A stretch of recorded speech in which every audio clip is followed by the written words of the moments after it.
In 2024, Allsport will be celebrating its 30th year in production. That fact may come as a surprise to many of you, like it did me, who probably haven't seen the product dubbed the Body Quencher in maybe a decade or more, perhaps 20 years for some. The story of the tasteless Gatorade imitator is one of a slow, sad decline. It started out big, backed by Pepsi with huge celebrity and athlete endorsements, and it eventually transitioned to, well, being in CompUSA, to Eric Dampier, to now a powdery mix-in you probably can't find. How did we get here? What happened to Allsport? Let's answer those questions right now.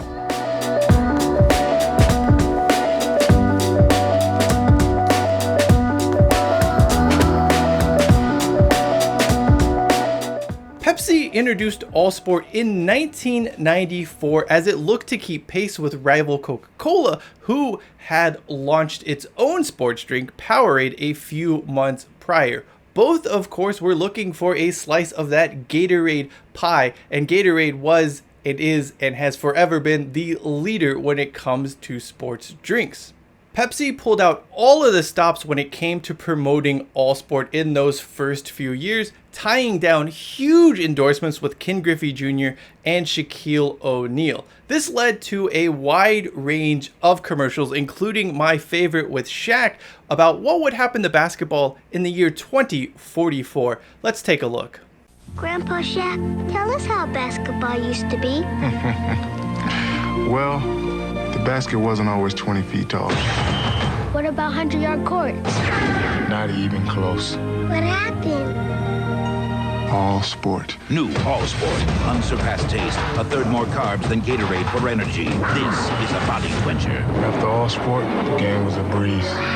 Until they put in the moving basket. Allsport. The game will never be the same. There are two things I want to bring up here. One, 2044 is about 20 years away, so we'll see about those 100-yard courts coming into play. Second, why would you dunk on a moving basket? If you know the basket is moving, wouldn't the dunk be taken out of the equation? You know what, I'm going to digress here because I could go on forever as far as that is concerned, but let's not get caught up in the bad logic of television commercials of the 1990s.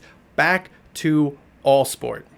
Pepsi went all out marketing Allsport and also used its distribution connections to make sure Allsport was basically available in every supermarket, every convenience station, and in any school where it happened to have a vending contract.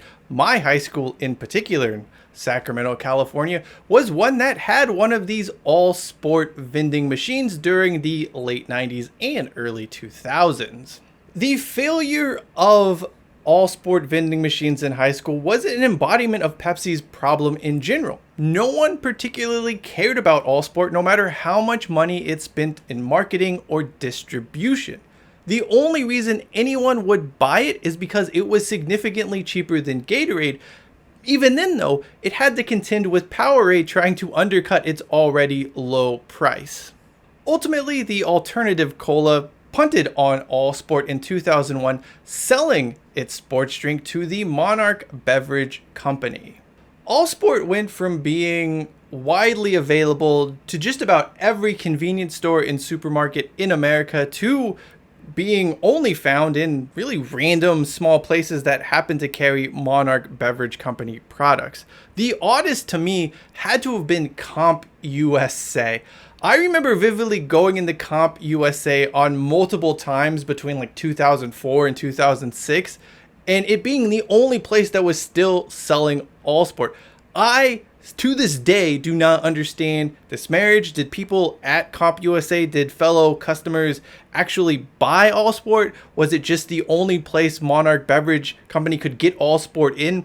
But yeah, for whatever reason, in that sort of early stretch in the 2000s, if you wanted Allsport, your best bet was to head down to the nearest CompUSA. In 2007, we see Allsport just getting caught up in a huge line of beverage transactions. So in 2007, Allsport is sold to Big Red. Big Red was then acquired by Keurig Dr. Pepper. In 2011, All Sport was sold again to Gel Cert, a company best known as the makers of Otter Pops and Kool-Aid knockoff Flavor Aid.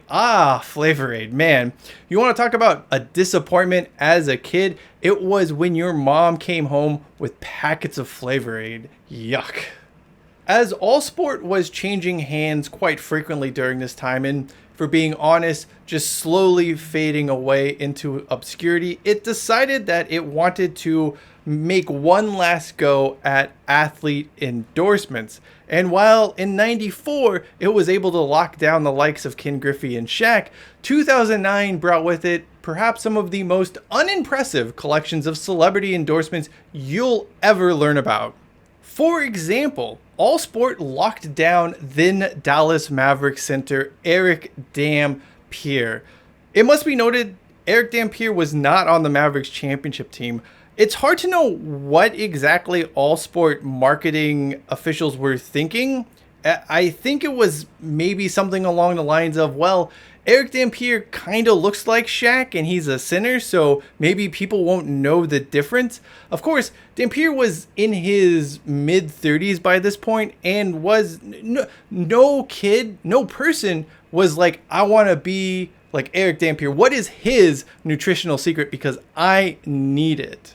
Nothing can beat All Sport agreeing to sponsor Jeremy Mayfield's fledgling NASCAR team in 2009. The All Sport logo and body quencher phrase was all over his ride and his uniform. The two were pretty much inseparable.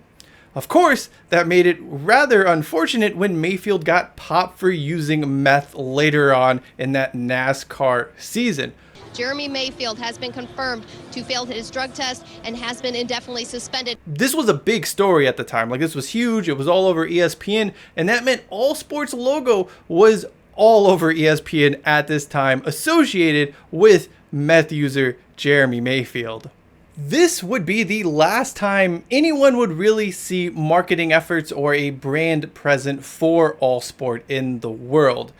I don't know exactly when Gel Cert stopped making All Sport in liquid form. Sometime between 2011 and 2018. And there's no real date that this is when it happened. I couldn't find one in my research at least. But after the Jeremy Mayfield debacle and Gel Cert owns the company, they just decide it's being in the retail beverage game is not for us. So they stop making liquid All Sport again sometime between 2011 and 2018.